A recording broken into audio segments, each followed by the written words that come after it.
So glad that y'all are here, and I'm even more glad that Adelyn is here, the Reverend Adelyn Tyler.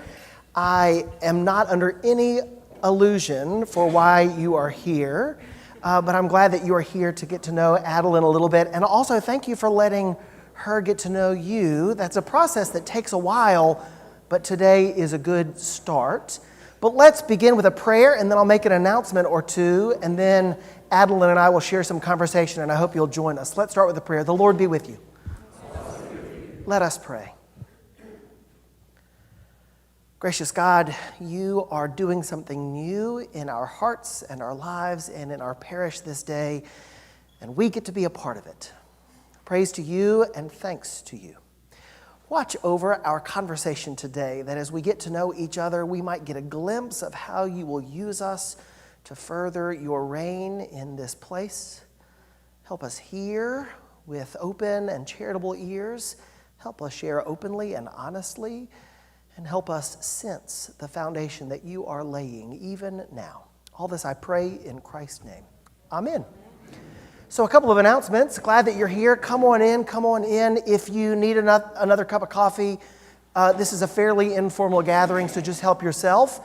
On your tabletops are green or red sheets. I just want to remind you about that. If it's green, it means you are inviting visitors to sit with you. If it's red, it means the people sitting at that table need some distance. So don't join them. And so it's up to you to flip it green or red. We have set these tables up to where we can be 6 feet apart even while we're eating.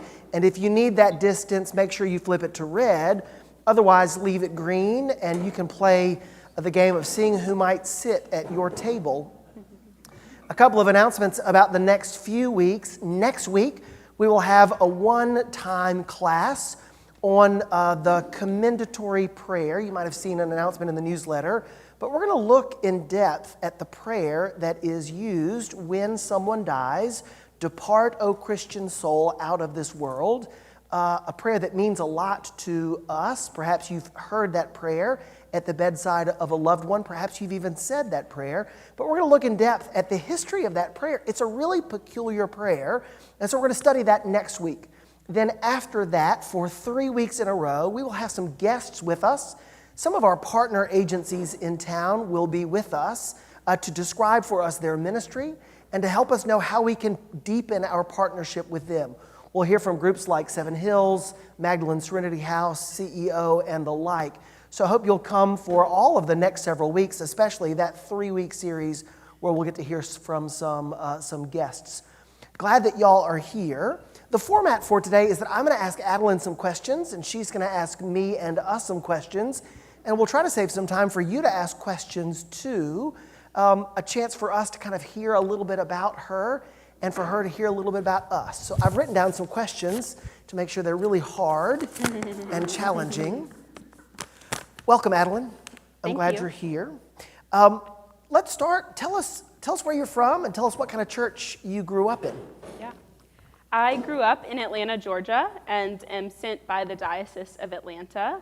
I attended a church there called St. Martin's, beginning in about 5th grade. I attended their school and decided that I wanted to go to church with all of my friends, so I invited my family to become Episcopalian with me, and they did graciously. That's a medium to large church with worship that is similar in style to here at St. Paul's.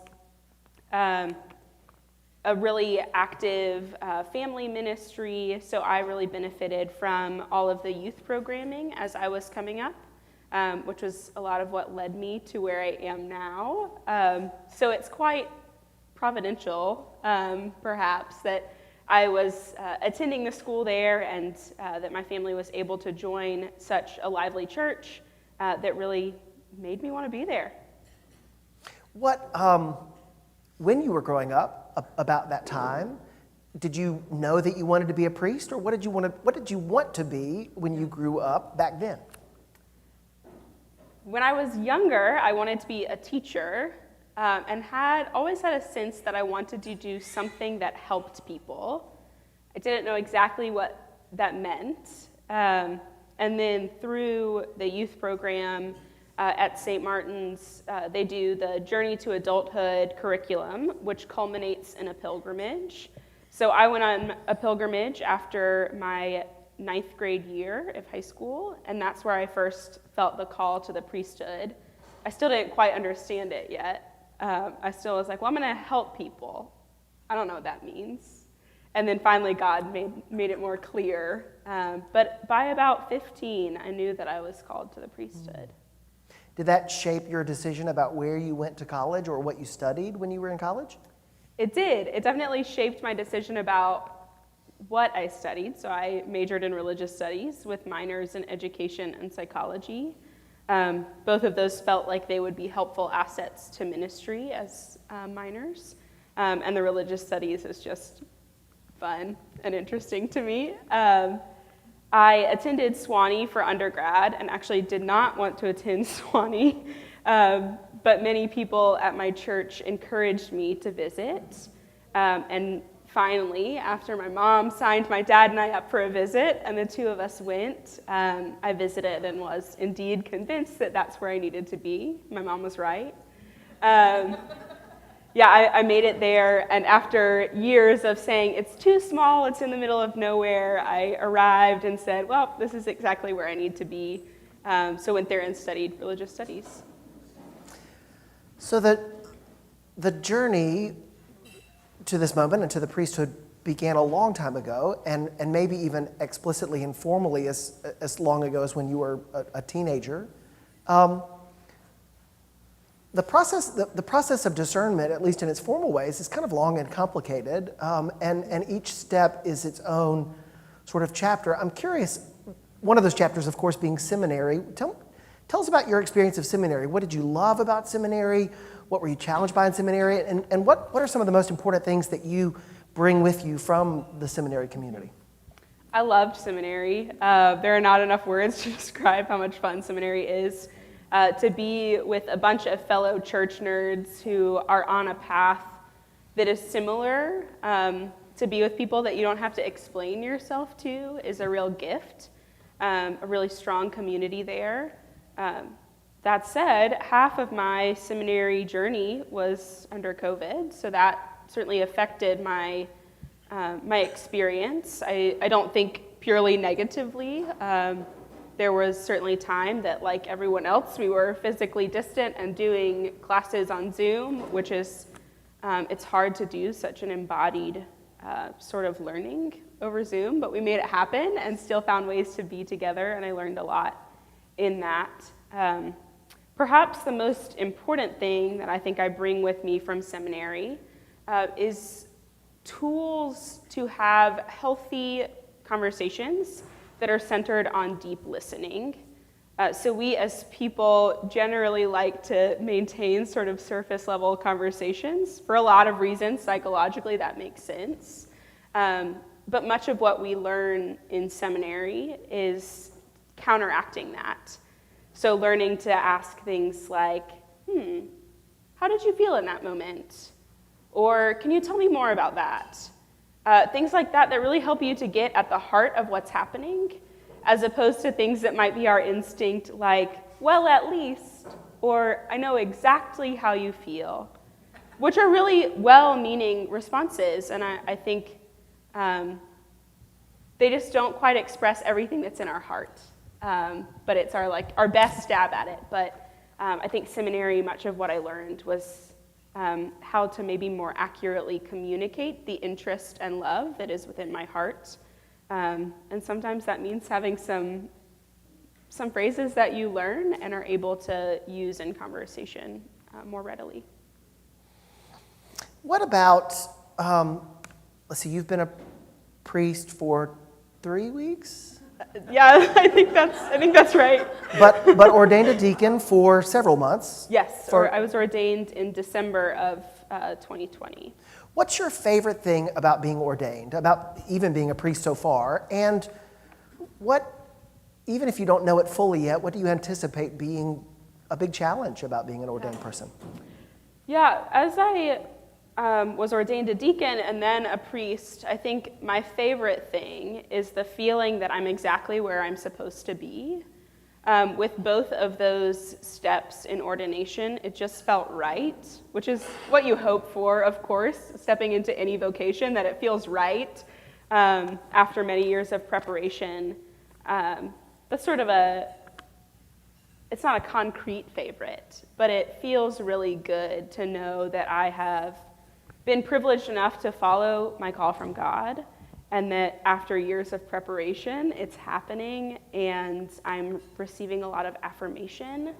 A favorite moment in my 2 or 3 weeks of priesthood was getting to celebrate the Eucharist for the first time, and that was definitely one of those moments where I was like, yeah, God put me here on purpose. Back at the church where you grew up? Yes. Yeah, I was able to celebrate that morning after my ordination. It was a big weekend. But it was really special to get to do that thing that I've looked forward to for so long. And with a community that supported you. Yeah. Yeah. Yeah, with the people who knew me when I was very young, while I was still sorting things out, and many of them were part of my formal discernment process too. Any challenges that you've experienced or anticipate? Yeah, the sort of interesting thing about putting Rev in front of your name is that people do suddenly look at you differently. Both people that have known me previously and people that I don't know.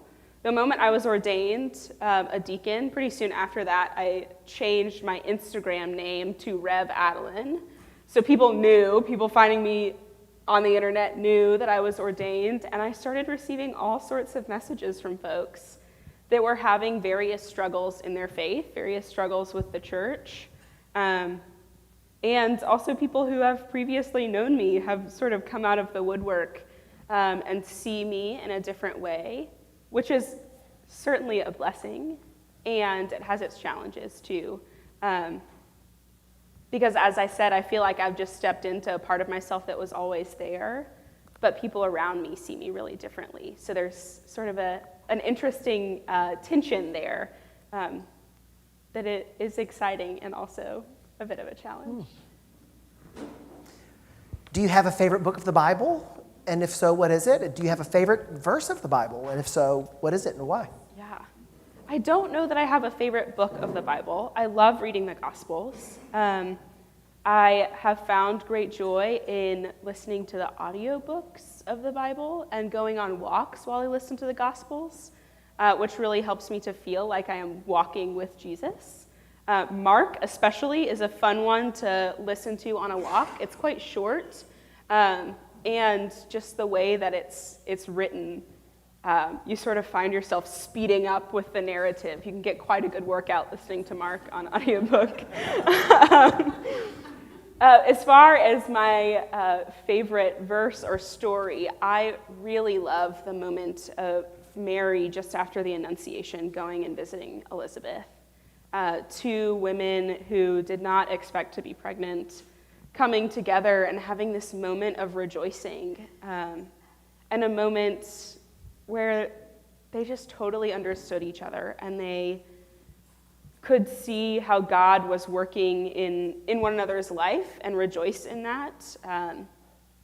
That's one that just sticks with me often.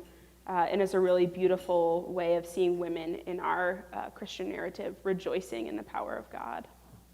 Is there a character in the Bible with whom you either identify or who represents something really important for you in your faith?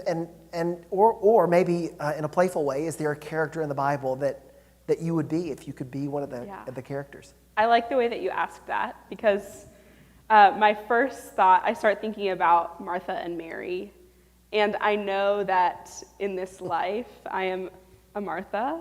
I really relate to her. I identify with the desire to make sure people are taken care of, to make sure dinner gets to the table. I really enjoy taking care of people. That is a ministry that I take really seriously. And sometimes it means that I miss out on Mary's role in that situation. So I think if I could be anyone in the Bible, I might want to step into the Mary part of myself. And And while both of those ministries are important, I think I could benefit from sitting still at the feet of Jesus more often. I think that would be a good thing for me. I love that. When you're not talking about Mary or Martha or Jesus, when you're not working, when you're not praying or writing a sermon or visiting folks or imagining the start of a new ministry, what do you like to do when you're not working? Yeah.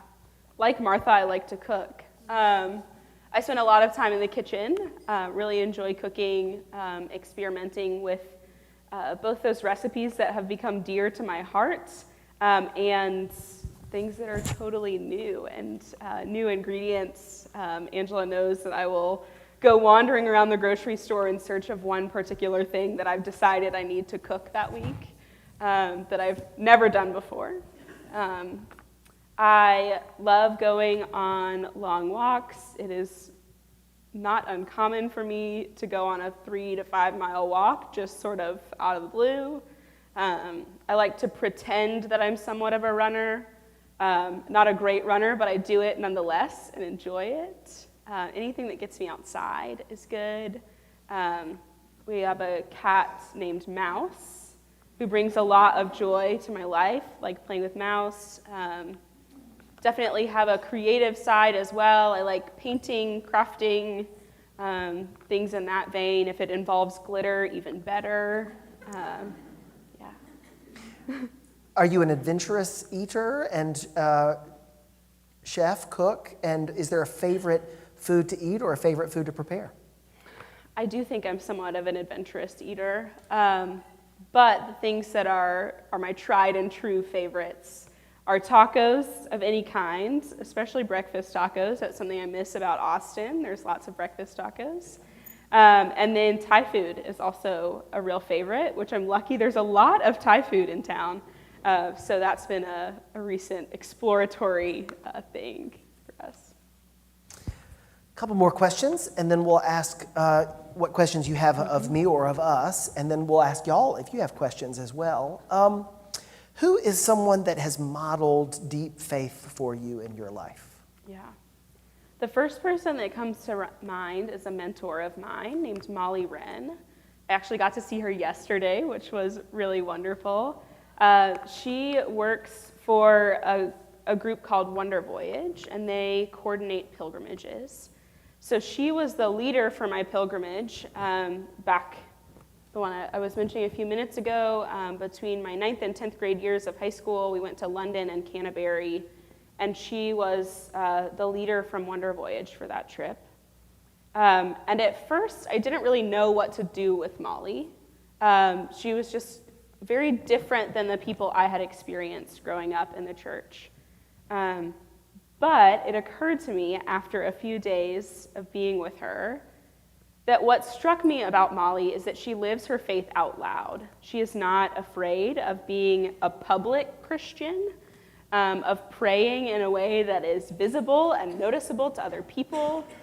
She's not afraid of being moved by worship, and is someone who has really followed her vocation to the fullest. So I really admire her, and she's one of those mentors that I know I can always do the sort of gut check with, like, well, what would Molly think of this situation? What might Molly do? How might she advise me? One of those people that really changed the way that I think about my faith. When is a moment that you felt really well supported by the church? I think the moment that comes to mind most readily is in the discernment process, in the formal process, not just the sort of internal things that you have to figure out. There is a piece that's the Parish Commission on Ministry. So there's a group that is gathered from within the parish to sit with you for about 10 hours at separate times, not consecutively, to be clear. But the group that sat with me and answered lots of really deep questions about my faith, and they answer all the questions as well. It's discernment for everyone, even though there's there's one person that's the target of the conversation. And I felt really supported by that group of people and by the church as a whole as they got to see and hear about those conversations that we were having. I felt very seen by the church and felt like the church was really on board and ready to walk with me through the complicated thing that is discernment and seminary and then eventual ordination. What is something that you have already been able to enjoy about Northwest Arkansas? And what is something that you miss, other than tacos, about Austin? I love how easily I can get outside and feel like I am away from the city here. It does not take more than 10 or 15 minutes to feel like you're in the middle of nowhere, which I really, really love and appreciate. I've enjoyed the farmers market on Saturdays. When we visited, Evan predicted that and took us to the farmers market on Saturday. He was exactly right about what I would want to do on a Saturday morning. So that's been great fun. Things that I miss from Austin, I'm going to say tacos again just because it's important. But one of the interesting things about finishing seminary and then moving is I'm leaving my friends from my seminary class and my friends who are in the city of Austin, some of whom had graduated from seminary in years prior and stayed in the area. So that's the biggest thing I miss, is knowing that I have a really strong community of people. I know that will come, but one of the hard things about moving. Would you mind introducing us to Angela? I would love to introduce you to Angela. Do you want to come up here? This is my fiance, Angela, who is a Presbyterian pastor, and she does work at the intersection of faith and politics as a community organizer and pastor, which I think makes her a really cool and interesting person to talk to and learn from. And she has been gracious enough to go on this journey with me and move here to Fayetteville for me to follow this call. Welcome. We're really glad you're here. Thank you. All right, what questions do you have for me or for us? And I have a microphone that if somebody in the congregation wants to answer a question and eventually ask a question, I'll come bring this to you. Remember that we live stream this session on YouTube. So if you heard a question or an answer and you want to hear it again, you can always go back and watch it. But the challenge is that although everybody in the room can hear you, perhaps from your table, the people online will not be able to hear you. So I'll run around the room with this microphone when it's time for you to answer or to ask a question. But what questions do you have for me or for us? This is sort of a broad one, but I'm curious what comes to mind for folks. What is something that a person joining this community needs to know about you? What a great question. I love the collective, What's something that someone joining this community needs to know about St. Paul's? About us, about St. community? Paul's. How would y'all answer that? Yeah, hold on, Jim. Here we go. Yeah, we welcome everyone. Thank That's you. a good thing to know. What That's a else? good one. What else would you say you need to know about this place? Trent. And then Haley. Yeah, I can't speak for everyone, but for the most part, from the people I know, I feel like this is a community of people who are here intentionally on a journey together. Not just showing up to be seen and see, but really here on a journey of faith. Haley, did you have something to add? So this is the church that everyone in town says that they would be a part of if they went to church. Yeah. Kristen, here I come. It's been a while since we ran around the room with a microphone. This is kind of fun. I love it. I feel like we're a community who enjoys to continue to grow and to learn and to evolve. Yeah, thank you.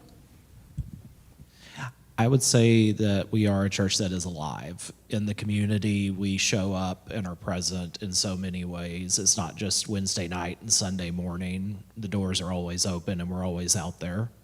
Thank you. Who else? Anything else that you would want somebody to know? Emma?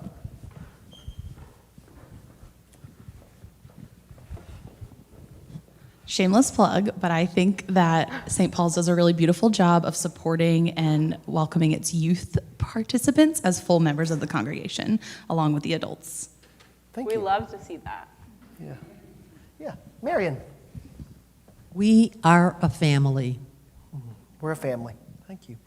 Anybody else? Thank you. That's a great start.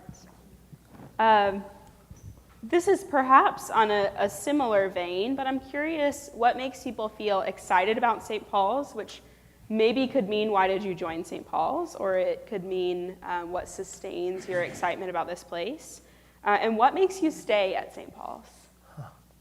So what gets us excited about St. Paul's, which Excited. might be why we joined, Right, it could be. and then why do we stay here?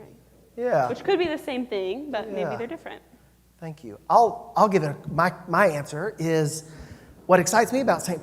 is how much we do, and I don't mean necessarily the size of the impact, but there's so many offerings, so many ways for people to be a part of that there's always something to happen, something to plug into, and there's a sense that there's always room for more. That keeps me excited. What about y'all? What keeps you excited? I stay here because I want a job. No, I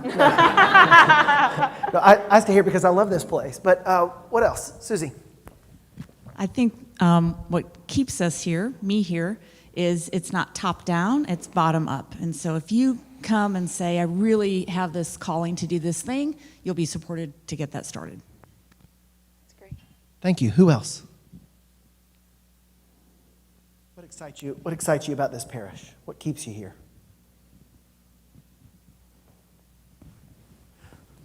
Marthy, here I come, and then I'm going to the back. The music and the literature, I mean, the liturgy is really important to me. That, just the quality of worship is really exciting. It's beautiful. Thank you. I've enjoyed the couple of services I've seen so far. Is that you, Emma?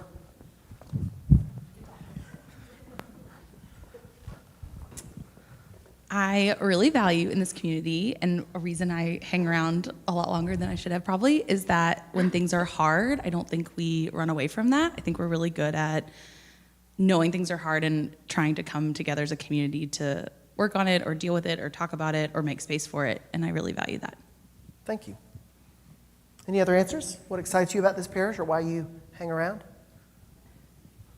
All right. Oh, Kristen, here I come.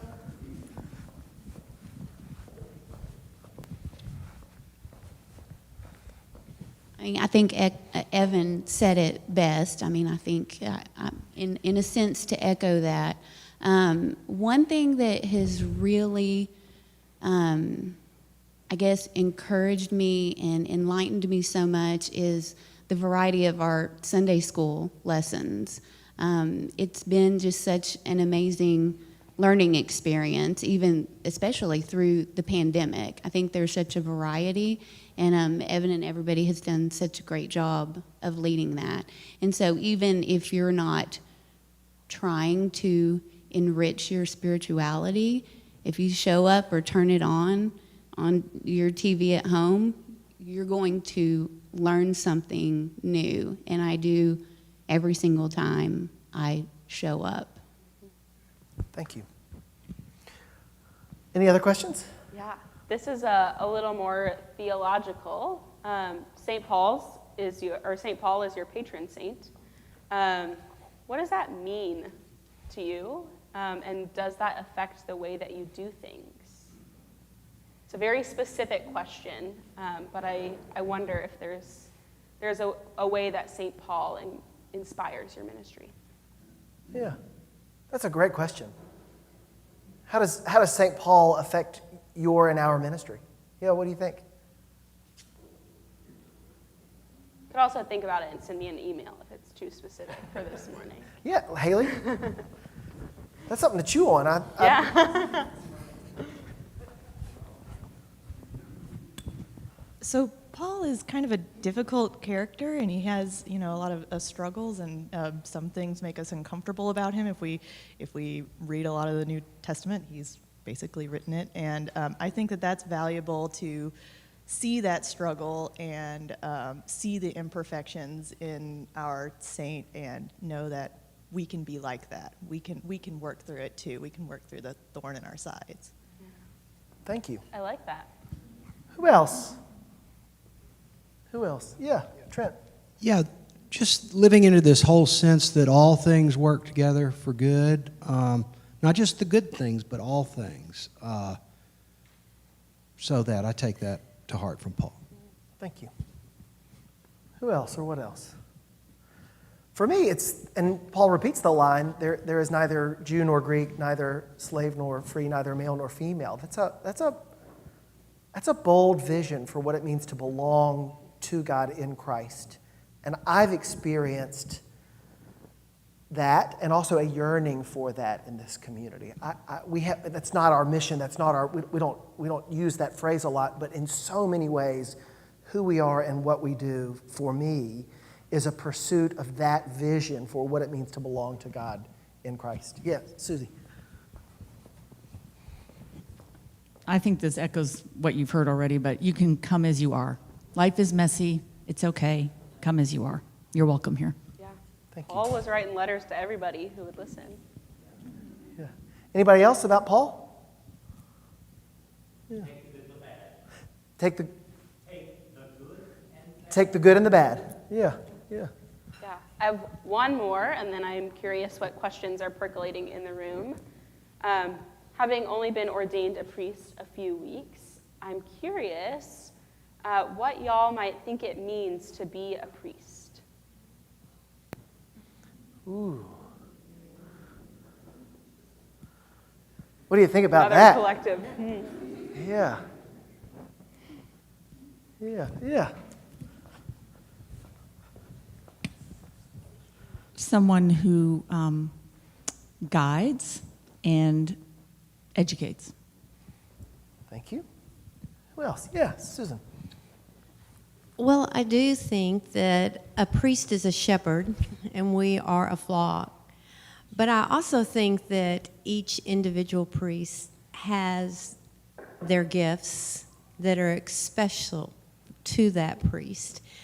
And we are so fortunate at this church to be able to have a variety of special treats that are given by our priest. And it's just a comfort to know this priest is really good at the business end, and administratively, this priest is really who I want by my bedside when I'm going.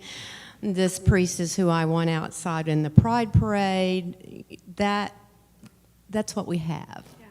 And I can only see your addition as just more to that. And I'm so glad you're here. Thank you. Thank you. What else? For me, the job of priest, one of the many jobs of the priest, one of the most precious and special is that of an intercessor who is praying for me and with me. Thank you. Yeah, Richard.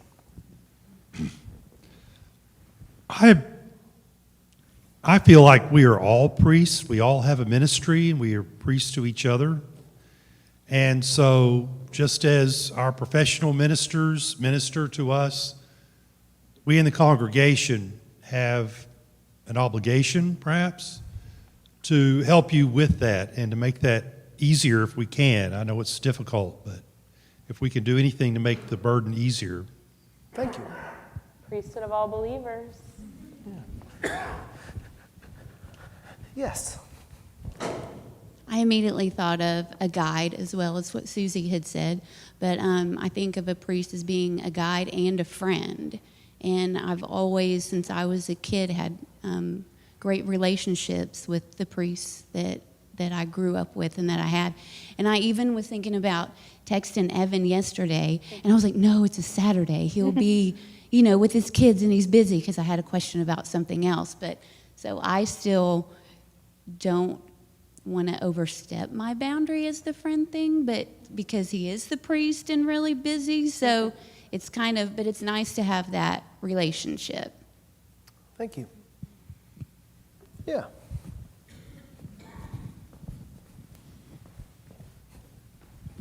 Bob? A priest, a shepherd, a teacher, a student, a confidant, a leader, a communicator, a listener. Thank you. It's a great list. Yeah. Thank you. as we move to the questions, I'd say if you didn't get a chance to watch the ordination service, Adelyn's ordination service, there's a live stream, and you can watch a recording of it, most of it. But there was a problem with the live stream.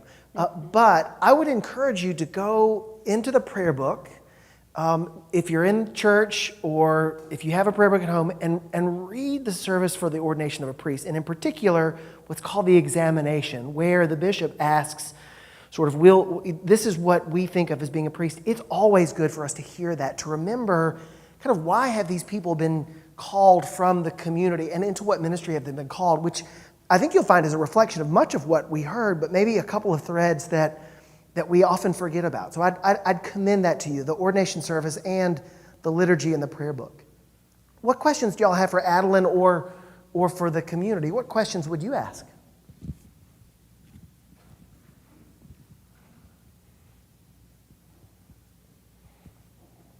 Yeah, here I come. A really difficult question. Where have you found the best taco in Northwest Arkansas? Oh, I don't know. I'm still finding it. Yeah. I will gladly take suggestions, though. Yeah. Well, we all have an answer. Hold on, Laura. The taco truck right by Puritan Brewery is, I can't speak for further afield, but in terms of Fayetteville, that is the best taco. You can go tomorrow. Yeah. Awesome. Thank you. What other questions? Other questions? Yeah, Paula.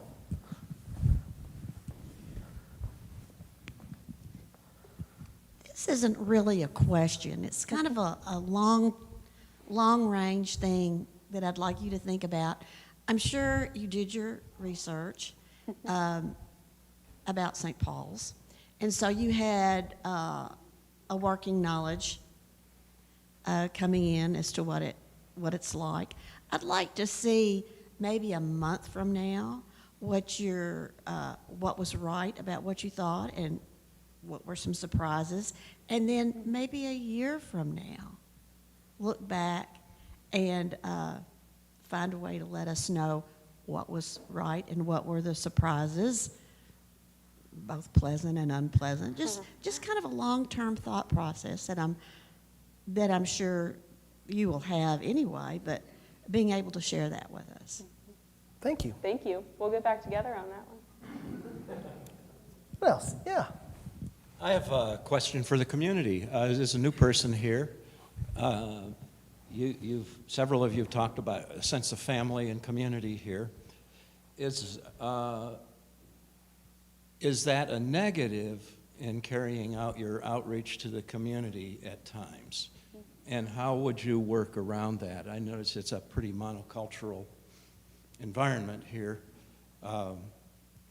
So I just wonder what your thoughts are on that and what you would do to communicate better to other cultures, even working class white people. Thank you. So the invitation, maybe there's a response even now, but certainly an invitation to think beyond today of what does that sense of family, how does that sense of family limit our ability to be in ministry with others who aren't just already here or who look like us or feel naturally welcomed here? Any initial responses to that you'd offer?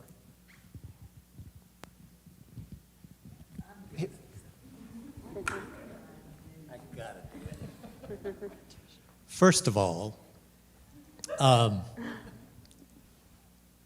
we have a lot of compassion in this church, but you can sense it in individuals for other people. I heard that in your sermon this morning, in your voice, and I've heard it while you were answering questions today. It gives me a sense that a lot of our love that comes from our Maker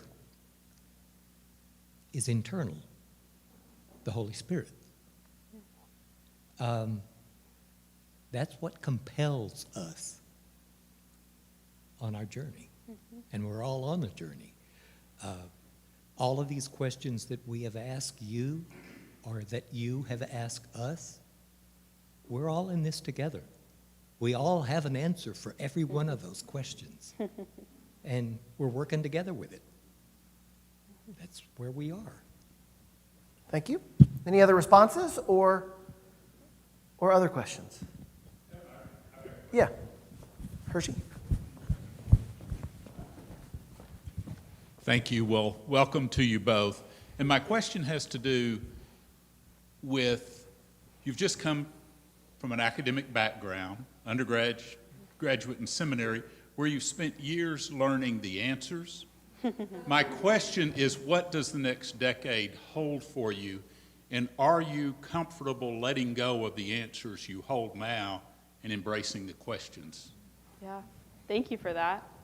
I'm very comfortable with saying I don't know, which at a certain point it becomes a kind of spiritual practice of letting go and acknowledging that, yes, I have spent a lot of time in the academic world where there's sometimes a pressure to know the answers or at least act like you know the answers. But I'm very comfortable with saying I don't know. And I welcome my ministry challenging what I think I know and what I feel like I've learned.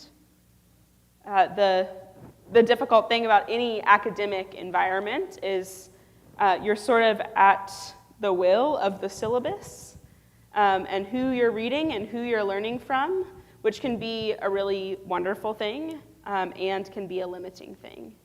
So I welcome learning that maybe something I thought is actually wrong or is more nuanced. I appreciate that question. And if I start to act like I know it all, just, give me a little elbow and remind me, well, you said. Thank you. We've got time for one more comment or question. Yeah, Charlie. Evan has shared with us part of why he made you the offer. I'm curious about why you chose St. Paul's and Fayetteville. Yeah, that's a great question. The first time that I spoke with Evan on the phone, I immediately sensed a call here.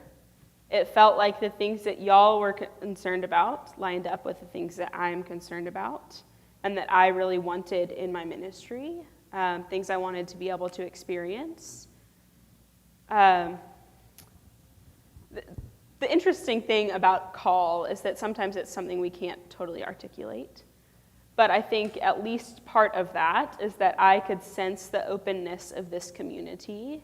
I could sense the desire of this community to reach out beyond its walls and to offer of itself. That's really important to me. I think that's something that I have found even more important since COVID. I think it's easy to become even more insular, but that's not what I saw when I learned about this place and talked to folks and visited. And I fell in love with Fayetteville. I was surprised, truthfully. I had not thought about coming to Arkansas. I hadn't thought about not coming to Arkansas either, but it just wasn't really on my radar.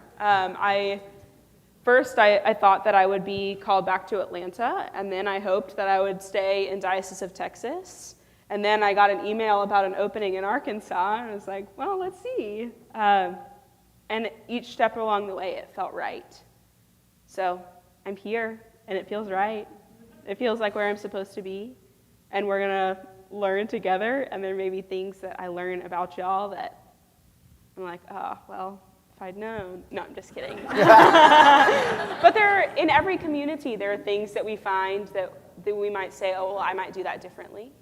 And there are things that y'all will do that I will say, I never would have thought of that. And I'm excited for that. Thank you. I'm glad you're here. We are glad that you are here, both of you. Welcome. We've got a long time to get to know Adelyn and Angela in the months and years ahead. We're glad that you are here. If you are still around, join us for a reception following the 11 o'clock service as we celebrate Angela and Adelyn's arrival here in Fayetteville and at St. Paul's. Thank you all so much.